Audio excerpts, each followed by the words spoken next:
एक व्यक्ति को रास्ते में यमराज मिल गए। वह व्यक्ति उन्हें पहचान नहीं सका। यमराज ने पीने के लिए व्यक्ति से पानी मांगा। उस व्यक्ति ने बिना कोई प्रश्न किए झट से अपनी थैली से पानी निकाला और उन्हें दे दिया।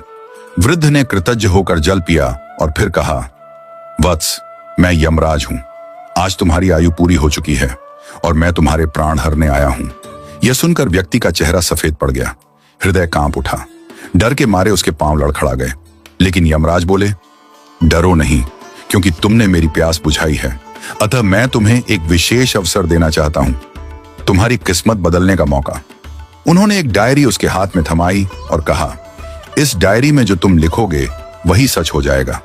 तुम्हारे पास ठीक 5 मिनट का समय है। जितना चाहे लिख लो, पर ध्यान रहे केवल 5 मिनट। इसके बाद समय समाप्त हो जाएगा और डायरी मेरे पास लौट आएगी। व्यक्ति का भय थोड़ा कम हुआ। वह सोचने लगा, अब तो मेरी किस्मत मेरे हाथ में है, मैं सब कुछ बदल सकता हूं। उसने जल्दी जल्दी डायरी खोलनी शुरू की। पहला पृष्ठ देखा। वहां लिखा था, तुम्हारा पड़ोसी रामदीन कल लॉटरी जीतकर करोड़पति बनने वाला है। व्यक्ति को ईर्ष्या हुई। उसने लिखा, रामदीन की लॉटरी रद्द हो जाए, वह गरीब ही रहे। दूसरा पृष्ठ लिखा था, तुम्हारा मित्र रघु चुनाव जीतकर मंत्री बनने वाला है। व्यक्ति ने लिखा, रघु चुनाव हार जाए, उसे अपमान झेलना पड़े। तीसरा पृष्ठ, तुम्हारा छोटा भाई विदेश जाकर बड़ा व्यापारी बनने वाला है। व्यक्ति फिर लिखता है, वह कभी विदेश न जा पाए, नौकरी के लिए भटके। इस प्रकार वह एक एक कर पृष्ठ पलटता रहा और हर पन्ने पर दूसरों की खुशियां मिटाने लगा। उसका मन ईर्ष्या और द्वेष से भर गया था। अंत में उसने डायरी का अंतिम पृष्ठ खोला। यह उसका अपना पृष्ठ था, जहां लिखा था, अब तुम अपने जीवन का भविष्य तय कर सकते हो।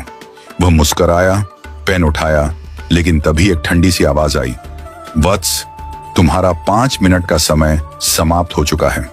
यमराज ने धीरे से डायरी उसके हाथ से ले ली और कहा, तुमने अपने जीवन का सबसे कीमती समय दूसरों का बुरा सोचने में बर्बाद कर दिया।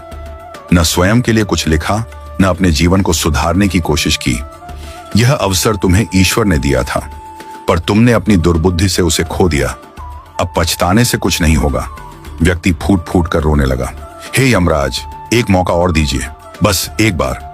यमराज शांत स्वर में बोले, वत्स, समय और अवसर दोनों यदि एक बार निकल जाएं तो फिर लौट कर नहीं आते। यही सत्य है, यही धर्म है। और फिर यमराज अदृश्य हो गए। समय अनमोल है, इसे सोच समझकर उपयोग करो। ईर्ष्या और द्वेष जीवन को नष्ट कर देते हैं। यदि ईश्वर तुम्हें कोई शक्ति या अवसर देता है तो उसका उपयोग